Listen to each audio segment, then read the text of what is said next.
vamos orar, porque através da oração nós recebemos a inspiração vinda de Deus para compreendermos a sua palavra. Pastor Pablo, ora conosco? Sim. Vamos orar. Querido e bondoso Deus, te agradecemos em primeiro lugar pela vida que nos dás e pela oportunidade, Senhor, de estudarmos as Sagradas Escrituras. Sim. Que o Santo e Bom Espírito esteja presente, nos dando o entendimento necessário. Em nome do nosso Senhor e Salvador Jesus Cristo. Amém. Amém. Vamos então para este oitavo estudo sobre esses assuntos que tem falado sobre o fogo do ourives, vendo o invisível. E o texto principal aqui é de Hebreus 11, 27, e fala sobre a fé. Na verdade, Hebreus 11 é assim a galeria dos heróis da fé, pastor Manuel. É verdade, nós temos ali vários patriarcas, profetas, reis, que são destacados ali devido à fé que eles possuíram. E entre esses homens encontramos Moisés, né? E a lição, ela cita esse texto aqui de Hebreus 11, 27, falando sobre o invisível. Moisés, ele viveu um bom tempo no Egito, era certamente um futuro faraó, Sim. porque era filho da filha de Faraó, mas ele, quando enxergou o invisível, que é Deus, ele trocou vamos dizer, a experiência que iria passar com o povo de Deus no deserto por todas as riquezas que ele tinha lá no Egito. Então ele preferiu o invisível, que é um tesouro muito superior aos tesouros do Egito, e esse invisível é Deus. Agora, pastor Pablo, Hebreus traz aqui, por exemplo, uma definição de fé. E nessa definição, que está em Hebreus 11, verso 1, diz que a fé é a certeza das coisas que se esperam. Então fala aqui de esperança, né? Sim. E a convicção de fatos que se não veem. Como é que uma pessoa pode ter convicção de uma coisa que ela não vê? É interessante esse ponto aqui, porque naturalmente hoje em várias coisas nós cremos não vendo. Quem sabe um exemplo muito prático seria a questão até do celular, né? A gente fala com outro lado do mundo, a gente não entende muito isso, não vê como é que isso acontece, mas nós cremos nisso. Sim. E o texto bíblico nos diz que a fé é isso, né? É a certeza daquilo que esperamos, convicção daquilo que ainda não vemos. Isto é, mesmo não tendo evidência nenhuma, podemos ver através do prisma e do olho da fé. Então a fé joga um papel muito importante aqui, principalmente quando nós estamos em situações difíceis. É pela fé que podemos ver um Deus agindo com providência e de que a solução virá. E é preciso fé. Mas muitas pessoas pegam e dizem assim, se Deus me amasse, Ele não permitiria que acontecesse isso. Veja, o meu marido foi assassinado, ou a minha filha sofreu um acidente. E existe uma série de razões que fazem, às vezes, a pessoa duvidar da bondade de Deus. Como é que uma pessoa pode ter fé numa situação como essa, pastor? A dúvida pode ser um elemento negativo para a fé. Por outro lado, as dificuldades podem se tornar um auxílio para a fé. Como é que nós entendemos isso? Eu penso que deveríamos olhar para a atitude de Deus ao oferecer seu Filho. O argumento que a Bíblia nos traz é que Deus partiu do maior para o menor. Como assim? Se Deus foi capaz de oferecer o maior e o melhor que havia no céu, que foi Cristo, não podemos duvidar que Ele possa fazer tudo aquilo que nós precisamos, porque isso é menor do que a oferta do próprio Jesus Cristo. Então não podemos duvidar, por mais que passemos por situações difíceis em que no momento não entendamos, porque é difícil compreender realmente aonde está o amor de Deus quando a tragédia bate à nossa porta. Sim. Eu já passei por uma situação bem complicada, um acidente onde a minha mãe faleceu, e nesse ponto eu poderia perguntar, Senhor, aonde está o teu amor? Mas depois eu compreendi de que em meio a tudo isso, Deus estava comigo, que Deus estava ali suprindo aquilo que precisava naquele momento. Então não podemos duvidar de que o amor de Deus é muito maior, é muito grande e abundante. Eu penso que ali entra a questão da fé. É pela fé que nós muitas vezes vamos trilhar certos trechos duros e áridos na vida. Agora, através da leitura da Bíblia, pastor Manuel, onde a gente tem uma visão um pouco mais clara do grande conflito, esse conflito entre o bem e o mal, entre o adversário Satanás e o Deus que está no céu, nos ajuda a percebermos que Deus está sempre no controle. E aí, quem sabe, esse texto de Romanos 8, 28 a 39, e eu destaquei especialmente aquele texto que diz: todas as coisas contribuem para o bem daqueles que amam a Deus. O fato da pessoa ler a palavra de Deus é que faz ele ter essa fé e aceitar de repente uma coisa e falar: bom, Deus está colocando isso, mas é para o meu bem. Deve ter algum propósito. Sim. A palavra de Deus amplia os nossos horizontes. A nossa fé, ela é aumentada à medida que gastamos tempo com a Bíblia. Há um texto em Romanos 12, verso 3, que Paulo diz que Deus nos dá fé. E esta fé precisa ser exercitada, aumentada. E como é que eu posso aumentar a minha fé, crescer na fé? É exatamente através do estudo da Bíblia. Quanto mais tempo gastarmos com a Bíblia, mais fé vai florando na nossa vida espiritual. E outra coisa, a oração. Porque todas as vezes que nós nos ajoelhamos diante de Deus, nós não estamos vendo, mas estamos crendo que Ele está nos ouvindo. Temos a certeza que Ele está ali. É um método também de crescer a nossa fé. E a gente pode na oração pedir para Deus nos dar mais fé? Sim. Inclusive os discípulos uma vez fizeram esse pedido: Senhor, acrescenta a nossa fé.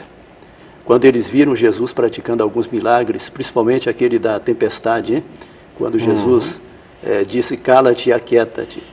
E diz que houve uma grande bonança, e em dado momento os discípulos, assustados, quando olharam e viram o mar, né, amainando-se e aquietando as ondas, o vento parando, aí eles disseram: Senhor, aumenta a nossa fé. Então, muitas vezes na nossa vida, nós duvidamos da bondade de Deus porque queremos alguma coisa e nós não vemos a resposta daquilo que nós queremos. Quando devemos lembrar que Deus sempre tem algo melhor para nós. Sempre. Eu lembro, por exemplo, da história de Moisés, né? Porque quando ele estava lá no monte, o pedido dele era: eu queria entrar na terra, Senhor. Né? E Deus falou: você não vai entrar na terra. Mas eu acho que se Deus falasse assim: olha, escolhe, você quer entrar nessa terra ou quer entrar no céu? Ele não tinha dúvida. Nenhuma. Eu acredito, pastor, um detalhe importante aqui: nós temos que conhecer o objeto da nossa fé. Sim. Em quem nós vamos depositar a nossa fé? E a única forma de conhecer o objeto da fé é através da Bíblia, porque assim conhecemos Cristo, que é o objeto da nossa fé. Então é necessário estudar a palavra de Deus sim para conhecê-lo melhor e depositar a nossa fé total e completa, né? Às vezes membros chegam e dizem assim: pastor, ora por mim que o senhor tem mais fé. Né? Mas todos temos condições de ter fé suficiente se estudarmos a palavra de Deus e conhecermos quem é esse Cristo para então depositarmos a nossa fé nele. Bom, o senhor falou o nome de Cristo e o pastor Manuel falou sobre o poder da oração. E o livro de João, Jesus diz assim: se me pedirdes alguma coisa em meu nome, eu o farei. Essa é uma realidade, ou seja, na oração, a gente pedir para Deus fazer alguma coisa por nós e temos que pedir em nome de Jesus. E a promessa diz que Ele vai fazer. Pastor, aqui eu penso de que é um ponto em que muitas vezes nós podemos tropeçar. Porque a oferta é tão ampla, né? É tão ilimitada. Sim. Que nós temos que ver realmente a que Cristo estava se referindo e entender bem esse texto. Realmente nós devemos pedir com confiança, com fé, em nome de Jesus. Mas aqui deveríamos lembrar de que nunca nosso pedido pode ir contra a própria natureza de Deus. Que nosso pedido nunca pode estar em discrepância com aquilo que Deus nos deixou já na sua palavra. Quer dizer, o fato de dizer em nome de Jesus no final da nossa oração não pode ser apenas uma formalidade. Nós temos que viver de acordo com o que Ele nos ensina. Nós temos que fazer aquilo que Ele nos orienta. Então sim, nosso pedido certamente vai ser atendido. Agora, existe alguma coisa, pastor Manuel, que pode impedir que uma pessoa receba essa bênção, essa graça, mesmo pedindo em nome de Jesus? Pedir em nome de Jesus é uma das condições para a nossa oração ser atendida. Existem outras. Por exemplo, em toda oração deveria ser dito que seja feita a tua vontade. Não adianta a gente pedir em nome de Jesus, mas se não é da vontade dele. É igual uma criança que vê a mãe ali costurando e pede uma tesoura ou uma gilete, a mãe não vai dar. Ela pode chorar, espernear, mas não vai dar, não é isso? A mesma coisa Deus conosco. Ele muitas vezes não nos dá porque Ele sabe que aquilo vai nos ferir, não será o melhor. Então toda oração deve ser feita em nome de Jesus, mas que se faça a tua vontade. E tem outro detalhe também. Sim. Nós precisamos ser obedientes à voz de Deus, à palavra de Deus. Se nós tivermos algum pecado em nosso coração, a Bíblia diz, o Senhor não nos ouvirá. Tá? Se desviarmos nossos ouvidos de ouvir a lei de Deus, também Ele não nos ouvirá. Então nós, antes de pedirmos a Deus, devemos esquadrinhar o nosso coração, pedir a Deus para esquadrinhar. Senhor, existe algum pecado em minha vida, alguma coisa que esteja impedindo esse feedback, esta comunhão contigo? Então nós devemos pedir a Deus, mas segundo a vontade dEle, estejamos de acordo com Ele, com a lei dEle e segundo o nome de Jesus. Porque Jesus, Ele tornou-se o intercessor, o mediador entre a raça humana, né, e Deus. Jesus é a ponte. Né? Todas as orações precisam passar por Ele. E graças a Deus Ele é poderoso para atender todas segundo a vontade dEle. E aliás, nós havíamos comentado aqui no intervalo que Deus está ansioso para responder a oração, não é, pastor? Sim, com certeza. Ele está tão ansioso de responder às nossas orações, assim como respondia às orações do seu filho. E as respostas vinham, né? Vinham sempre. Agora, já que entramos nesse assunto aqui, eu lembro quando ele estava na cruz, parece que ele sentiu como se Deus não estivesse ouvindo, porque ele falou assim, Deus meu, por que me desamparaste? Era uma oração, mas parece que ele não estava ouvindo a resposta também, não é, pastor? Na cruz também Jesus fez uma outra oração que o Pai atendeu. Pai, perdoa-lhes, porque não sabem o que faz. Deus atendeu esta oração. Sim, sim. E a outra, Deus meu, por que me desamparaste? É porque ali o pecado estava fazendo a separação entre o pai e o filho, mas o pai estava junto com o filho sofrendo. Só que ele não estava, ele sentiu o peso do pecado sobre ele, né? Felizmente, não encerra na cruz. A história mostra que Jesus ressuscitou. E ao ressuscitar, ele ressuscitou agora com todo o poder, não é, pastor Pablo? Sim. Aliás, pastor, a ressurreição é o triunfo do cristianismo. Nós cremos num Deus que se tornou homem, Cristo Jesus, que foi crucificado, porém que venceu a morte pela ressurreição. E foi em nome de Cristo e do Cristo ressuscitado que os primeiros cristãos começaram a pregar esse evangelho, né? Abrir igrejas, entrar em cidades, em vilas, em nome do Cristo que havia saído da sepultura. Isto deu a Cristo todo o poder, né? E o nosso estudo diz aqui de que não só todo tipo de poder, mas o poder para governar e prover tudo o que seu povo necessite por toda a eternidade. Falando em ressurreição, sim, eu creio que a ressurreição de Cristo também nos devolve o direito à vida, isto é, todos que morreram, sejam aqueles que estavam com Deus ou não, todos ressuscitarão. Quando Cristo voltar, todos ressuscitarão. Uns para a salvação, é verdade, outros para a perdição pela escolha que fizeram. Porém, a ressurreição será um benefício para todos. Sim, e a gente vê inclusive vamos dizer assim, uma amostra dessa ressurreição quando o próprio Cristo ressuscitou a Lázaro, não é verdade? Exatamente. Ali foi uma demonstração do que ele quer fazer com todos aqueles que se entregam a ele. A marca registrada do cristianismo é exatamente a ressurreição. O que diferencia o cristianismo de todas as outras religiões é a ressurreição de Cristo. Se nós citarmos aqui alguns líderes religiosos, né, que fundaram grandes religiões no mundo hoje, todos eles se encontram na tumba, na sepultura, sepultados. Mas Cristo não. Qualquer pessoa que for a Jerusalém vai encontrar uma tumba aberta. A tumba de Jesus. Ele não está aqui, foi o que o anjo disse. Ele ressuscitou. E após a sua ressurreição, ele foi para o céu. E lá no céu, ele recebeu todo o poder, acima de todas as potestades, né, principados que existem no nosso universo. Então, já que estamos falando aqui sobre vendo o invisível, Sim. quando me ponho ajoelhado diante de Deus, orando, eu preciso crer que Ele está me ouvindo.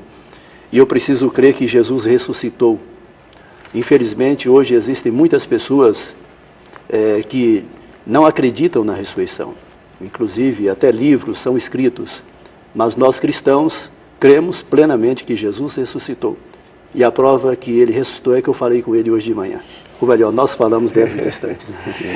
Agora, pastor, deixa eu perguntar uma coisa, porque tem algumas igrejas que não creem exatamente na ressurreição. Algumas pessoas creem que a pessoa morre e aí, não sei, sai uma fumacinha, alguma coisa assim e tal, que eles chamam de espírito ou de alma, e isso vive por aí. A igreja adventista crê que a pessoa vai ressuscitar assim como Cristo ressuscitou, ou seja, segurar é carne mesmo e osso, é assim que funciona? A Bíblia tem centenas e centenas de textos provando que haverá uma primeira e segunda ressurreição.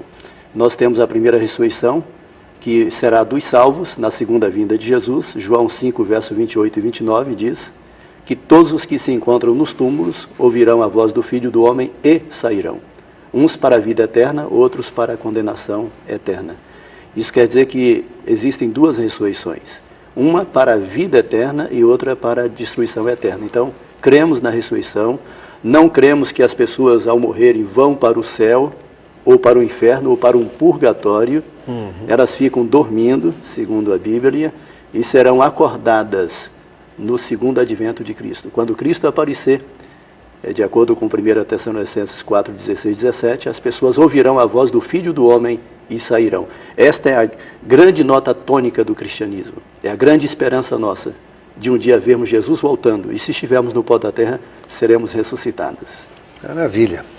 Bom, hoje em dia não é incomum a gente ver as pessoas preocupadas, essa questão de depressão que está passando pelo mundo, estresse, ansiedade, meu pai, como é que vai ser amanhã? E se eu ficar desempregado? Eu, sei lá, se ficar doente? Como é que a gente trata disso? Como é que o cristão deveria tratar essa doença dos últimos dias, que é a ansiedade, estresse, depressão, esse tipo de coisa, pastor Pablo? Não é incomum passarmos por essa situação. Sim. Devido ao ritmo de vida que temos, desemprego que está aí, insegurança, né? Segurança, principalmente para nós que vivemos numa cidade grande como São Paulo. Porém, o texto bíblico nos diz aqui: confia os teus cuidados ao Senhor e Ele te susterá. Jamais permitirá que o justo seja abalado. Então, a confiança em Deus é algo fundamental. Vivemos ansiosos, mas, por outro lado, Cristo disse: quem pode acrescentar sequer um dia à sua vida pela ansiedade? Não adianta. A minha esposa costuma dizer: não posso sofrer por antecipação. Basta cada dia ser mal. Hoje eu vou confiar em Deus. Eu vou depositar nele toda a minha ansiedade, minha preocupação, sabendo de que Cristo pode me ajudar a carregar esses fardos, porque Ele está desejoso de fazer isso. Então não adianta sofrer por antecipação. Vamos deixar amanhã. E Deus irá prover o necessário para amanhã também. Acho que isso pode nos trazer até mais saúde, além da saúde espiritual, saúde física mesmo, Sim. Para vivermos com qualidade. Então a confiança em Deus é muito importante nesse ponto. Uma coisa que me admira na igreja adventista, pastor Manuel, é que os adventistas dedicam um dia integral para esquecer das preocupações, no sábado, o adventista vai para a igreja, quer assistir o culto, parece que realmente não se preocupa com o negócio, com nada, é assim mesmo, É assim mesmo. Nós temos um dia que é chamado Dia Mundial da Alegria, É um dia de alegria quando podemos estar com Deus às 24 horas ali. Agora eu estava olhando aqui, a lição ela mostra o que provoca uma ansiedade, quais são os motivos. E a lição diz que pode ser pressão do trabalho, pessoa que trabalha muito, a crítica inesperada, sentimento de não ser desejado ou amado, enfermidades, preocupações financeiras, o senso de que não somos suficientemente bons para Deus, crer que não somos perdoados. Então essa série de problemas causam ansiedade, que hoje é uma das doenças mais espalhadas pelo mundo, a ansiedade, a Sim. preocupação, né? A depressão. Os psicólogos aí estão com seus consultórios cheios, né? Os psiquiatras. Por quê? Porque essa pressão que as pessoas sofrem hoje, ao sair de São Paulo, né? No início ali em Vila Matilde já pegamos um trânsito terrível, e até conversando com o pastor Pablo, olha, eu não sei como é que essas pessoas aguentam todos os dias, né? Essa pressão, né? Sim, do trânsito, do trabalho, enfim. Mas aqui está o conselho de Deus, lançando sobre ele toda a vossa ansiedade, porque ele tem cuidado de vós. Ou seja, é lançar mesmo, atirar Lançar, em cima jogar para ele e abandonar. Esse é o termo Exatamente. do original. Uhum. Bom, nós temos aqui ainda nessa parte da ansiedade um negócio interessante. Tem uma pergunta aqui embaixo, diz assim, por mais legítimas, por mais problemáticas que sejam, existe alguma coisa difícil demais para o Senhor?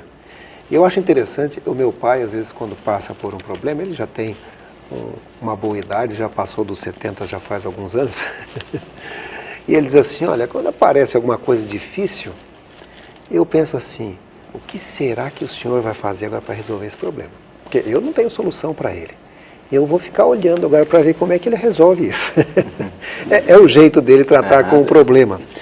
Mas às vezes a gente fica meio preocupado, né?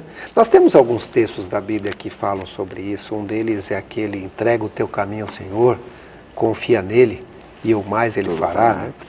São textos interessantes. Tem esse outro texto também onde diz, olhem para as aves do céu. E sabe que esse texto é impressionante, porque quando a gente olha realmente para a ave, onde esse bicho come, né? Uhum. Onde esse bicho dorme? E parece que nem está preocupado, né, pastor?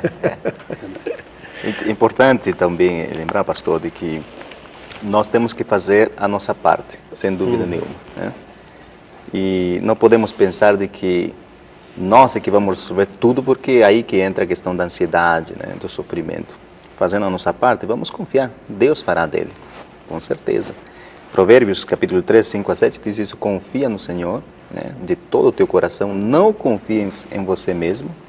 A Bíblia diz, não te estribes no teu próprio entendimento. Sim. Né? Reconhece em todos os teus caminhos, Deus está no controle, e então Ele vai endireitar as tuas veredas, né? Vai solucionar o problema. Então, fé, confiança, né? Fazendo a nossa parte, eu acho que esse é o caminho. Agora, existem momentos que você pode sentir que Deus abandonou você. Às vezes a pressão é tão grande, às vezes é uma doença, às vezes é um desemprego, e os meses vão passando e você não acha um novo emprego, e você fala, puxa, mas como é que eu vou confiar em Deus? Onde está Ele? Eu não estou vendo. Como é que eu vou viver agora?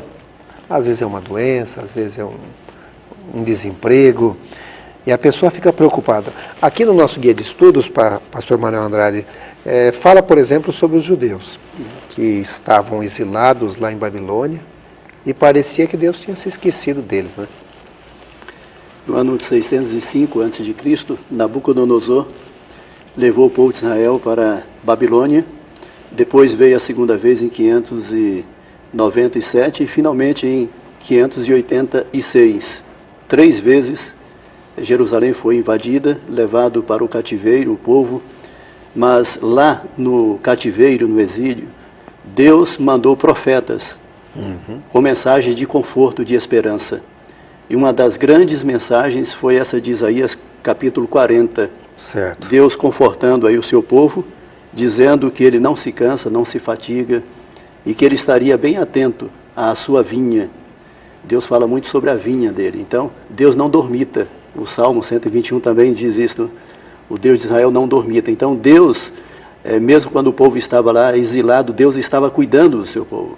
Estava acrisolando o povo para tirar as impurezas. Conforme já sabemos, Israel foi curado de um terrível pecado, que foi a idolatria, lá no exílio. Mas Deus não se esqueceu do seu povo. A prova é tanto que quando Daniel estava lá no exílio, a hora que ele foi jogado no covil de leões, naquela cova, lá estava Deus mandando anjos para protegê-lo. Os 3 jovens hebreus também, quando estavam dentro da fornalha, Deus estava presente na fornalha. Deus não impede que as provas venham sobre a nossa vida, mas Ele promete estar conosco lá nas provas, lá dentro da fornalha. E um exemplo clássico também na Bíblia é o de José. Quando José foi levado para o Egito, aquele rapaz chorou, né, ao olhar pela última vez as, né, montanhas, sim, né, sim. ali o local onde ele conviveu. Mas ele descobriu depois que tudo aquilo que aconteceu na vida dele tinha um propósito, de preservar a sua família, o povo de Deus. Então precisamos ser fiéis mesmo nas provas. E a melhor maneira de conhecer um cristão é quando ele está em momentos de prova e quando está sozinho. Tá? É muito mais difícil uma pessoa que está em um lugar solitário não pecar. Por quê? Porque quando uma pessoa está com outros irmãos, ele tem medo de pecar. E eu gostaria de dar um conselho para você, querido jovem. Quando você for tentado a praticar qualquer pecado, não olhe para os lados. Olhe para cima. Lembre-se que Deus está com você e Ele está te vendo. Tá? E eu estou seguro que se você tiver esse senso da presença de Deus, você vai ser fiel a toda a prova. Inclusive eu fiquei pensando aqui na questão de... Embora a gente não enxergue os nossos anjos, a Bíblia é clara em nos mostrar que nós temos um anjo que está ao nosso lado, protegendo, nos guiando. Mas se esse anjo estivesse visível, a gente não teria livre-arbítrio, né? Porque você ia fazer alguma coisa errada e você vê, seu anjo, o senhor está aí? Eu já ia aqui, mas o senhor está aí, né? Seríamos prisioneiros, estariam vigia ali o tempo todo. Por outro lado, colocar isso na nossa vida, esse senso da presença de Deus é muito importante, não é, pastor? Sem dúvida, pastor. O senso da presença de Deus constantemente, né, ao nosso lado vai fazer a grande diferença quando tivermos que escolher, né, que caminho tomar, que atitudes realizar. Uma coisa importante é que quando as coisas vão bem, é fácil ver a mão de Deus, né? A gente sentir a presença de Deus. Mas quando a situação se inverte, quando as dificuldades vêm, aí é que nós precisamos enxergar, ver o invisível, né? Sim. Pela fé, não duvidar de que Deus está ali do nosso lado. Esta é a promessa que o pastor acabou de mencionar, que está em Isaías, o Deus que não se cansa nem se fatiga, o Deus que não dormita, né? E o nosso estudo aqui vem até mencionando um livro, o livro de Esther. Tem uma característica bem interessante no livro de Esther, porque não menciona em momento algum, em nenhum versículo do livro de Esther, Deus agindo, Deus atuando de maneira clara. Mas vemos ali, pelo relato do livro de Esther, de que Deus em todo o tempo esteve agindo meio que nos bastidores, né? Dirigindo tudo, Mas a ao gente ponto vê, de livrar o seu povo. Mas a gente vê Esther aí e suas amigas orando, né? Sim, E o povo jejuando. O povo orando também, né? Uhum. Para que Deus atuasse. E é impossível não ler o livro de Esther e ver o resultado e dizer assim, não, aqui teve a mão de Deus. Né? Não está escrito com todas as palavras, mas é impossível. E eu gosto demais desse texto aqui, eu até escrevi aqui, viu? Ele está em Isaías 40, mas diz assim, os que esperam no Senhor renovam suas forças, voam alto como águias, correm e não ficam exaustos, andam e não se cansam. Ou seja, a pessoa que espera no Senhor parece que pega um pouquinho do poder de Deus e também não fica cansado. Ou seja, é aí que entra a paciência, a perseverança dos santos, como diz a Bíblia, não é, pastor? Os que confiam no Senhor, né? Vão renovar as suas forças. E todos nós, todos os dias precisamos disso, pastor, né? Renovar as nossas forças, né? A caminhada é longa, né? Sim. E precisamos deste vigor que só pode vir da crença, da certeza, da convicção de que Deus está do nosso lado. Bom, pastor Manuel, aqui eles realmente tinham um período de tempo que o profeta Jeremias havia dito a eles que duraria 70 anos esse cativeiro. Não sei se todos eles tinham realmente a noção desse período de tempo, mas eu percebo, por exemplo, que Daniel tinha, porque ele inclusive orava por isso, não está na época não, né? A gente lê lá em Daniel capítulo 9, ali ele orando, né? Mas hoje também nós temos um problema aqui, uma dificuldade, que é essa série de problemas que está no mundo hoje em dia, e também temos a promessa da vinda de Jesus, né? Quando tudo, esse sofrimento todo vai acabar, não é isso? A história de Esther será repetida nos últimos dias. Assim como o povo de Deus nos dias de Esther foi perseguido, Sim. também, de acordo com Apocalipse capítulo 13, verso 15, o povo de Deus passará por uma grande perseguição. Mas não há o que temer. Porque o mesmo Deus que protegeu e salvou o seu povo lá no passado, está com o seu povo hoje e continuará, porque Ele prometeu isto, e vai nos dar, vamos dizer, a libertação, a vitória final. Então, o que importa é nós continuarmos sendo fiéis a Deus. Fiéis mesmo diante das adversidades. Porque ser fiel a Deus nos momentos de bonança torna-se até fácil. Sim, sim. Eu muitas vezes digo que a igreja hoje, ela não está sendo mais fiel porque ela vive num período de bonança. Ninguém joga pedras na gente quando a gente vai para a igreja, ninguém nos maltrata, com raríssimas exceções, mas chegará um momento em que a igreja, como um todo, ela será perseguida, principalmente quando houver aquele selo da besta, lá de Apocalipse 13. Então, o grande conflito ele vai se culminar exatamente com um ato dramático, que é o povo de Deus sendo novamente perseguido. Mas Jesus está atento para o seu povo e vai dar a libertação, a vitória final. E é isso que nós temos que ter certeza, essa confiança. Mas precisamos ser fiéis a esse nosso Deus. Inclusive, a Bíblia usa uma palavra que é o peneiramento, que acaba sendo uma espécie de crisol também, né? Quando o povo de Deus... Só vai ter dois povos, né? Só vai ter aqueles que creram em Deus e receberam o selo de Deus, ou seja, Deus colocando uma marca dizendo, esse é meu. Ou o selo da besta, ou do anticristo, né? Em que o diabo coloca a sua marca e fala, não, esse é meu. Então, só tem dois grupos nos últimos dias. E você ainda está na época de escolha, né? Hoje você pode escolher a vida ou escolher a morte. Eu aconselho escolher a vida, escolher a Jesus. O nosso tempo já foi, mas eu gostaria de dedicar aqui esse finalzinho, pedindo ao pastor Pablo que suas considerações finais sobre esse tema da fé, vendo o invisível. Eu gostaria de ler aqui um trecho do nosso guia de estudo. Sim. Sempre que formos ao Pai Divino, com humildade e disposição de ser ensinados, dispostos e ansiosos para aprender, por que devemos duvidar de que Deus cumpriria sua promessa? Então, sempre que formos ao Pai Celestial, querido amigo, com confiança, com humildade, dispostos a aprender, nunca podemos duvidar de que a promessa dele vai se cumprir na sua vida e na minha vida. Esta é a certeza que devemos ter. Pastor Manuel Andrade, o que o senhor destacaria nesses minutos finais, aqui nesse minutinho final, sobre essa questão da fé em que a pessoa tem vendo o invisível? Uma vez um cientista pegou uma mãe ovelha e levou para um cercado de arame farpados e pegou 2 filhotes e amarrou a mãe no centro daquele cercado, pegou um filhote, jogou, depois pegou uma bomba, atirou ali, o filhotinho começou a pular desesperado, berrando, e aproximou da mamãe e ficou ali, né?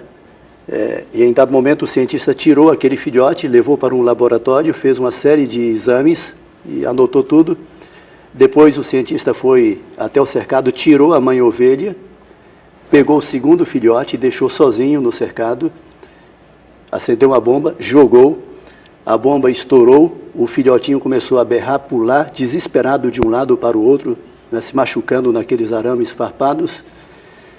E finalmente o cientista pegou aquele animalzinho, levou para o laboratório, fez os mesmos tipos de análises clínicos como tinha feito com o primeiro, e percebeu uma tremenda diferença entre o primeiro filhote e o segundo. Conclusão: ele descobriu que o primeiro filhote tinha sofrido menos consequências, porque a hora que a bomba explodiu, ele teve aonde lançar os seus temores, ele foi para perto da mamãe ovelha. O segundo filhote não teve aonde descarregar as suas emoções, os seus temores, suas ansiedades. Hoje nós estamos vivendo em um grande mundo que é um verdadeiro, né, cercado de arames farpados. Sim. As bombas explodem, os problemas, os temores, as ansiedades, e eu quero dizer a você, querido amigo, que você pode chegar para esse grande Deus e lançar diante dele, conforme Pedro diz, lançando sobre ele toda a vossa ansiedade, porque ele tem cuidado de vós. Corra para os braços desse Deus que te ama. E eu estou seguro de uma coisa: você vai encontrar refúgio, fortaleza, paz e, acima de tudo, perdão e salvação. Que Deus te ajude e ajude todos nós a nos prepararmos para os momentos finais da história deste mundo. E dentro em breve veremos o Cristo ressuscitado, vindo em glória, majestade e poder, para nos levar para um mundo melhor que esse. Que Deus Amém. nos abençoe com essa certeza.